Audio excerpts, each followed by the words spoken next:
Good evening. Welcome to Stitching with Cindy Botts. Today I've been working on these cute little dolls. So let me switch the camera around a little bit and we'll take a look at one. So this little girl is approximately 24 inches. Oh my, Turtle wants to be in the film again. Let's ask Turtle to step down.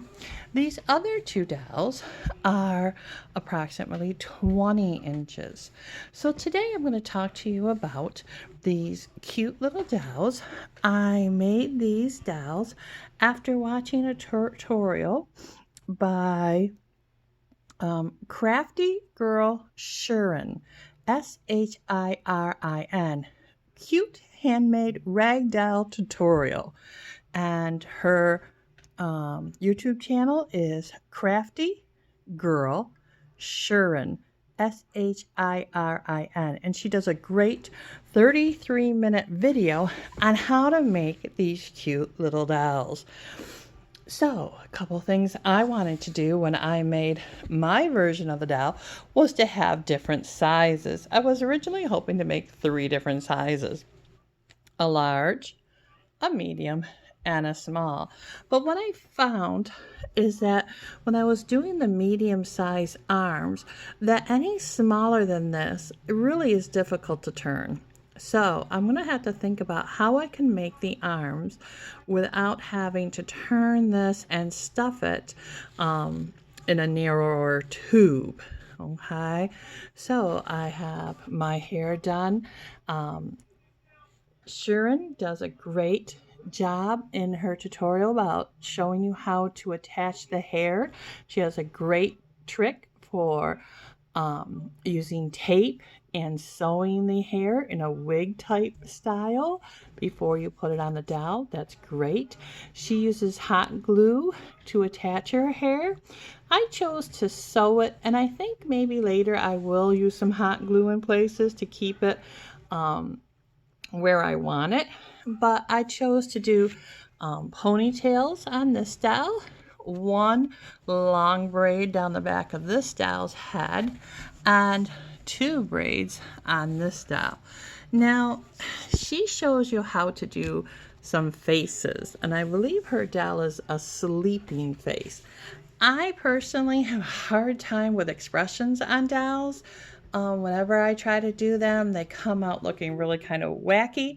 So I've chosen to do this as if they were for my Amish friends, and they do not put faces on their dolls. So my dolls are going to be faceless in their honor. Now, one of the things we can talk about is, what do you want your doll to look like when you do not have any clothes on her? So you can have just a basic fabric. This is a tone on tone, white on white. This is a peach with some white spots. I think that came out really cute. And then my other doll that I'm working on is a gray on black. So that's one of the things that you can talk to yourself about. What do you want the base fabric to be? Now, some of the dolls that different people have been making on Pinterest and YouTube have no clothing on in their basic state. Others have like a little underwear and t-shirt style thing going on. Others have leggings and a t-shirt type thing going on. I chose to do one with a t-shirt with coordinating sleeves and shorts. The other one I chose to do more like she was wearing a t-shirt. Now when I did this is actually sewn onto the body fabric during construction, so it's in the seam allowance just like the body is. All right, so a child playing with this toy would not be able to take this off. It is actually part of the body, which if you have a younger child, you don't have to worry about the doll having buttons or anything like that if you put their clothes on during the body construction phase. They'll always be clothed, and you won't have to worry about the child swallowing buttons, anything like that. Okay, so I took a piece of matching material, put them right face together, sewed this, trimmed it, turned it over so that inside, and you can kind of see where that is, there is another piece of fabric to give you this not raw edge, this nice folded over edge. I just top stitched it. When I did the sleeve portion, when I added this on top, I again folded over a little bit, just made a little hem, and then added that on. Same with the legs. All right, so with this doll, she doesn't have any clothing on, but with these dolls, I just added a piece of material to this when I was sewing it together. Very simple to add these clothes at that construction point.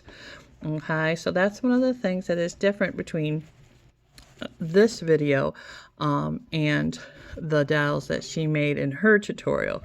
The other thing is that I chose to go ahead and do an elbow seam on this doll, and to do a knee seam just halfway up the leg, halfway up the arm. Some people like to do that, some people don't. I did it on this doll also, just to give it that hinged mobility. When I sewed on the arm, I first folded over the raw edge and did a seam on the arm itself, and then I hand sewed it onto the doll. Excuse me, but one of my kitties has decided that she too would like to be in the video. All right, so that is a couple of differences that we have between the dolls that I made and the ones that are in the video. So here is the piece that I'm going to be stuffing. I folded over the edge before I inserted the legs. This pattern is very simple in its construction. First you make an arm, the two arms and the two legs by just tracing your pattern and sewing around it using your pinking shears for the curve, turning them right side out, stuffing them. Again, I folded over this raw edge on the arm before sewing it onto the body. It's a very, very user-friendly, very fun, easy, quick project to make these dolls. For the pattern, what I did is I took a lid off a Tupperware style plastic container that I just purchased at the dollar store, and I traced that circle for the head. I traced it again here for the shoulders, and I just elongated the pattern for the rest of the body. For my legs, I just wanted them to be the length of the body and up to the nose. And then for the arms, I wanted them to be the length from the neck to the waist. Now, in her video, she has a link or a message me for her pattern. If you choose to make your own pattern, you can do this simple method to make your different sizes, a large Tupperware or plate circle, or a smaller one, depending on whether you want to make a large doll or the medium-sized dolls. The next thing I plan to do is to use some of my quilt scraps to make clothes. This material here was leftover material for one of the quilts I made, one of the background fabrics, and that's going to be one of the ways that I use up some of my scrap material. Maybe you choose to do that too. So happy sewing, and thanks for watching.